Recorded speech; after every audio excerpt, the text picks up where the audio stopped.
just like the machine that we've just been working on. Yeah. But what we've also got is a laser head as well. So we can rough out using the milling cutters.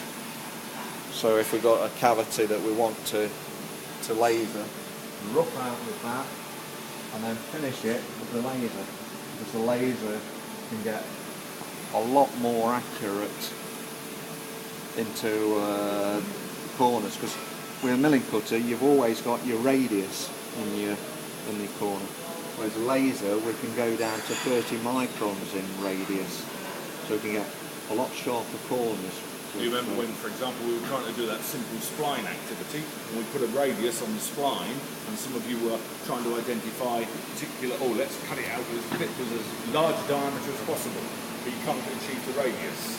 Now, if we, like Mark's saying here, if you can go for the laser, you can actually use that and get into very, very tight radii. And I mean, there's some examples on the bench here.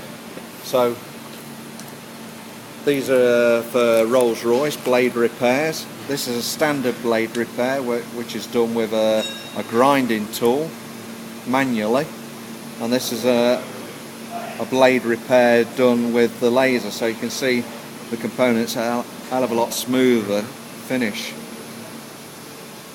and we don't have to rely on a manual process.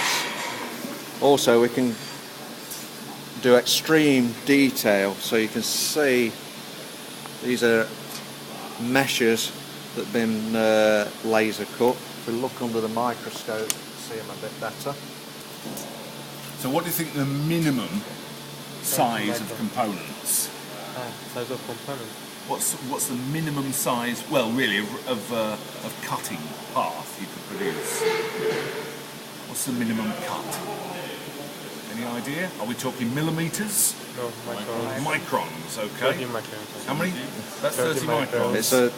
It's a bit more than 30 microns, because you've got to remember you've got the heat generated by the laser. So in this component you can see, although they're probably 100 microns apart, we've got a lot of burning going on, so it overcuts because of the laser. So that's that really, that's a similar one to those little pieces, those little tiny striations. See they're see-through. Yeah. We've got other components down here, we can see they're all engraved on the end. So that's the amount of detail we can get. You can barely see it with your eye. Yeah. So these are all different laser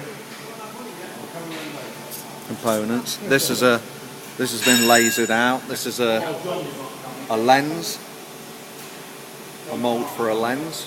Yeah. So that's be impossible to actually machine that. Yeah, because it's got little V's in there if you look. Yeah.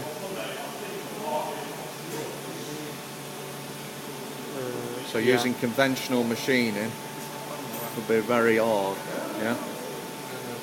Got a little castle there but it's also got little castles inside the castles. Yeah. So that's the amount of detail we can achieve with a laser. Yeah.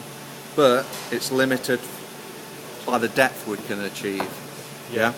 But if you change the wavelength or maybe power? Yeah, it's limited to about 5 millimeters depth.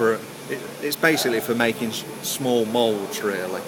But the trouble is with a laser also it isn't straight, so it's always a cone shape. So we have programming problems with that as well. Okay. Is it also like a laser planet? Laser planet? No, it's laser ablation. This is. Yeah. What's the difference? I don't know. I've never used a cladder. We can also machine diamond with this, so we can machine really the hardest material in the world. Yeah. So it's quite versatile. So I'll move on to